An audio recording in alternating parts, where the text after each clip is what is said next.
guys, welcome back to another video. Today we've got some George Carlin just to mix it up a bit. Thank you to the guy for requesting it.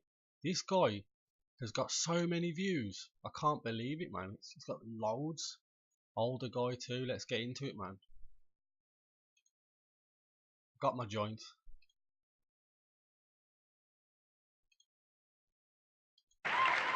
But in the bullshit department, a businessman can't hold a candle to a clergyman. Because I gotta tell you the truth, folks. I gotta tell you the truth. When it comes to bullshit, big time, major league bullshit, you have to stand in awe. In awe of the all-time champion of false promises and exaggerated claims, religion. No contest. No contest. Fact. Religion easily has the greatest bullshit story ever told. Think about it. Religion has actually convinced people that there's an invisible man living in the sky who watches everything you do every minute of every day. And the invisible man has a special list of 10 things he does not want you to do. And if you do any of these 10 things, he has a special place full of fire and smoke and burning and torture and anguish where he will send you to live and suffer and burn and choke and scream and cry forever and ever till the end of time. But he loves you.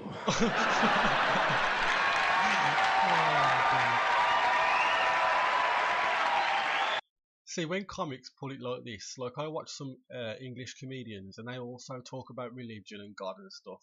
And the way they put it, it makes it sound so like retarded. It's unbelievable. I already like this guy. I don't know. Maybe it's just the older guys that I like, that I think are funny. I find their comedy funny, basically. Oh, oops. He loves you. He loves you and he needs money. He always needs money. He's all powerful, all perfect, all knowing, and all wise. Somehow, just can't handle money. Religion takes in billions of dollars. They pay no taxes, and they always need a little more. Now, you talk about a good bullshit story. Holy shit.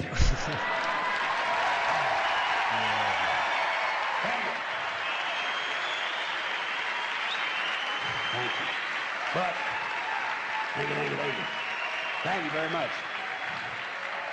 But I want you to know something. This is sincere. I want you to know, when it comes to believing in God, I really tried. I really tried. I tried to believe that there is a God who created each of us in his own image and likeness, loves us very much, and keeps a close eye on things. I really tried to believe that, but I gotta tell you, the longer you live, the more you look around, the more you realize something is fucked up.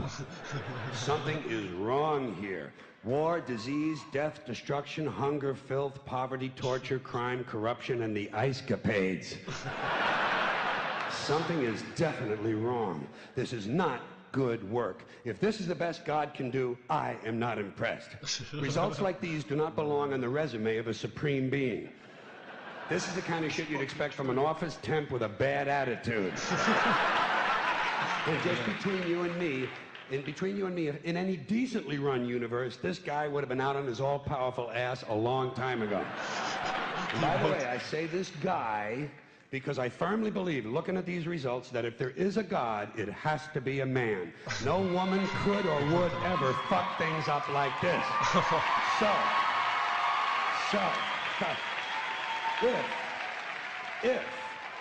If there is a God, I think most reasonable people might agree that he's at least incompetent and maybe, just maybe, doesn't give a shit. Doesn't give a shit, which I admire in a person and which would explain a lot of these bad results.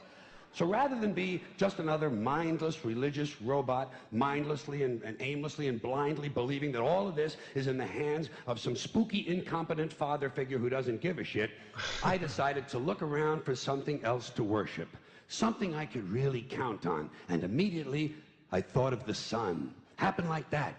Overnight, I became a sun worshiper. Well, not overnight. You can't see the sun at night. The first thing the next morning, I became a sun worshiper. Several reasons. First of all, I can see the sun, okay? Yeah. Unlike some other gods I could mention, I can actually see the sun. I'm big on that. If I can see something, That's I don't know, true, man. kind of helps the credibility along, you know? So every day I can see the sun as it gives me everything I need. Heat, light, food, flowers in the park, reflections on the lake, an occasional skin cancer, but hey, at least there are no crucifixions, and we're not setting people on fire simply because they don't agree with us. Sun worship is fairly simple. There's no mystery, no miracles, no pageantry, no one asks for money, there are no songs to learn, and we don't have a special building where we all gather once a week to compare clothing. And the best thing about the sun, it never tells me I'm unworthy. Doesn't tell me I'm a bad person who needs to be saved. Hasn't said an unkind word. Treats me fine. So I worship the sun. But I don't pray to the sun. Know why? I wouldn't presume on our friendship. It's not polite. I've often thought people treat God rather rudely, don't you? Asking trillions and trillions of prayers every day, asking and pleading and begging for favors. Do this, give me that, I need a new car, I want a better job. And most of this praying takes place on Sunday, his day off. It's not nice, and it's no way to treat a friend. But people do pray, and they pray for a lot of different things. You know, your sister needs an operation on her crotch. Your brother was arrested for defecating in a mall.